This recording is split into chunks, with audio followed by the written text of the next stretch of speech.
Bonjour, dans cette vidéo, je vais vous montrer comment utiliser ou comment retrouver surtout les fonctions dans Excel parce que l'interface est un peu dense, donc on va voir quelques principes pour s'y retrouver.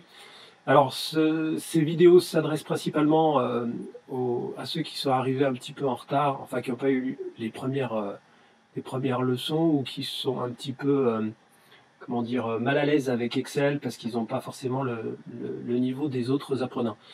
Donc il y a un principe tout simple à retenir avec Excel, mais ça concerne aussi tous les produits de la suite Microsoft Office. C'est le principe de classement des commandes à travers ce qu'on appelle le ruban, que vous voyez ici.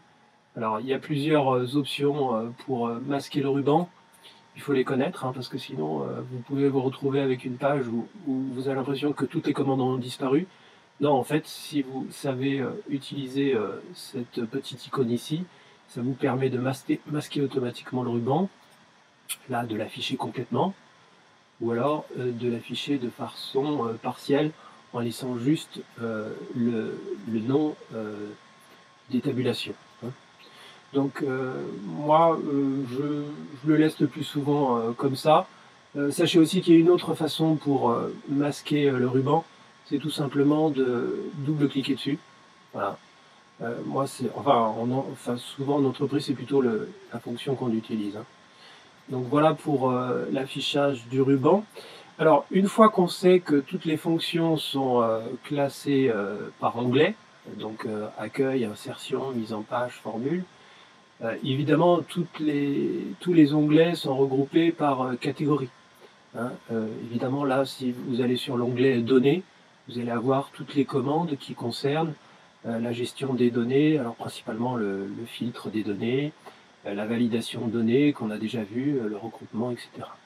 Pareil pour la mise en page, là, ça va concerner l'impression, principalement l'impression de votre document, histoire de ne pas avoir, par exemple, les 3 colonnes, enfin 4 colonnes A, B, C, D sur une page et puis E, F, G sur une deuxième page. C'est très très embêtant en entreprise.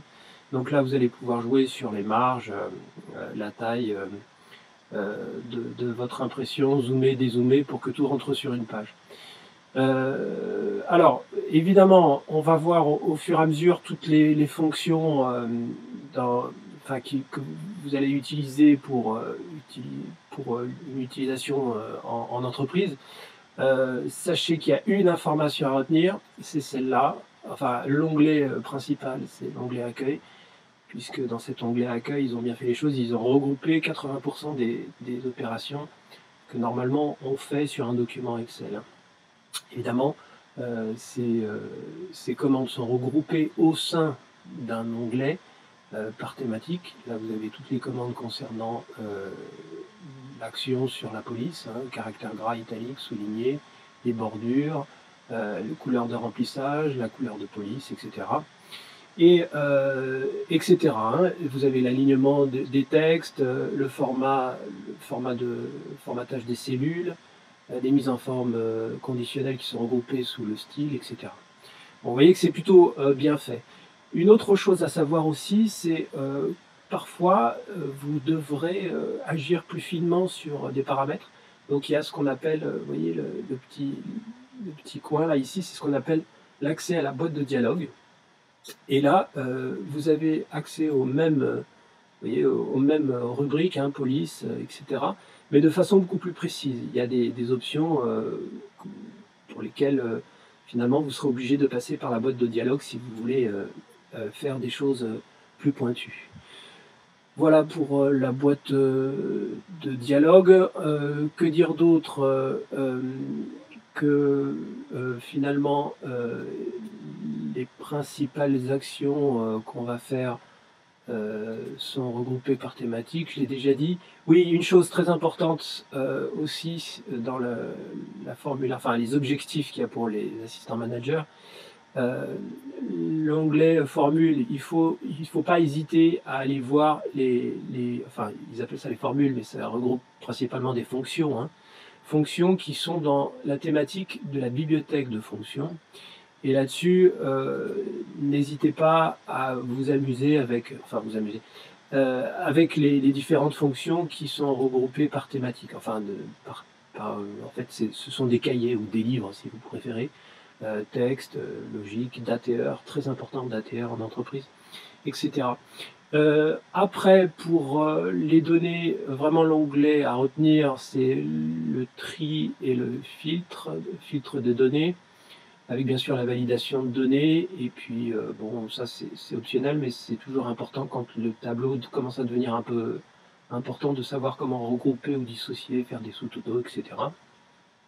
L'onglet révision, il n'est pas super utilisé, sauf dans la partie à droite, là. En entreprise, c'est très important de savoir protéger une cellule ou un classeur. Et puis l'affichage, quand vous êtes en multitâche, c'est-à-dire que fatalement, vous allez être amené à travailler avec beaucoup de classeurs, donc beaucoup de feuilles, et il va falloir que vous sachiez passer d'un classeur à l'autre avec des fenêtres multiples. Et ça aussi, c'est très important, cette icône, c'est pour figer les lignes, notamment au niveau des en-têtes, pour garder, par exemple, là, vous voyez que je n'ai plus l'indication de ces attributs, là, je ne sais plus à quoi ça correspond. Alors, il y a une fonction qui permet de fixer les attributs ici, pour, quand on a un tableau qui fait 500 lignes, avoir toujours de visu le nom des attributs. Voilà, une dernière chose à savoir qui, à mon avis, est importante dans l'interface, c'est la gestion des onglets, mais ça on en reparlera plus tard.